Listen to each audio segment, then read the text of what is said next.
What's up, everybody? This is Life Coach D coming at you. I'm coming at you today with some spiritual food for thought.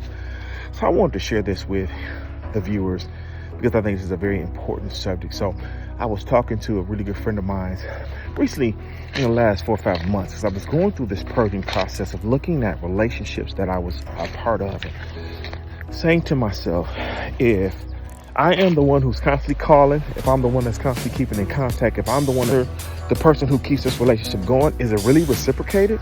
And not to mention just looking at things I think we all should do. We all should get to a place where we formulate who we're going to be, who we're going to allow in our lives, and what we're going to settle for.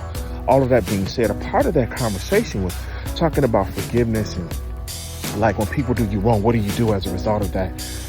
And he said something to me that was so dope, and I wanted to share it with you guys.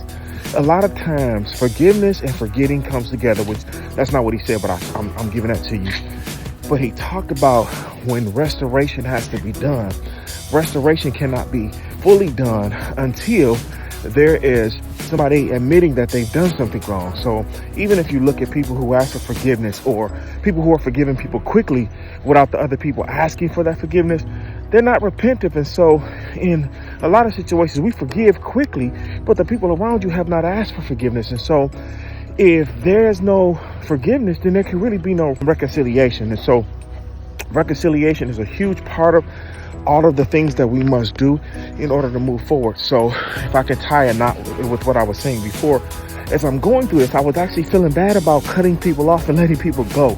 But I realized in the midst of this and talking to different people, it's not so much as I should feel bad or you should feel bad when you have to cut people out of your lives, more so than realize that if they're not willing to restore the relationship so that reconciliation can take place, then you have to move on. And there can be no true forgiveness if there is no restoration process. Sometimes when people come into our lives, which I believe is for a purpose, reason, and season, and if those relationships get interrupted somehow, some way, restoration is a process of being fixed from something being broken. And if the willing participants are not willing to do that, there's no restoration. And so you can't build something off something that's broken. So I hope that helps anybody who may be struggling with this like I was, just looking at how do I move on? Because I'm very loyal. I love people. I love encouraging people.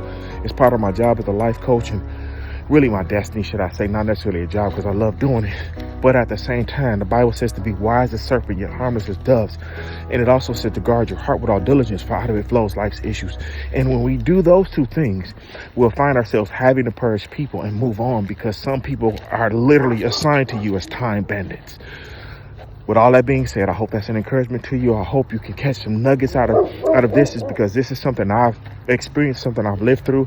And my goal always is to help other people through things. So that is what I have. So until you guys hear from me again, I want you to remember your lives are very valuable. Much love, God bless, and peace be the journey.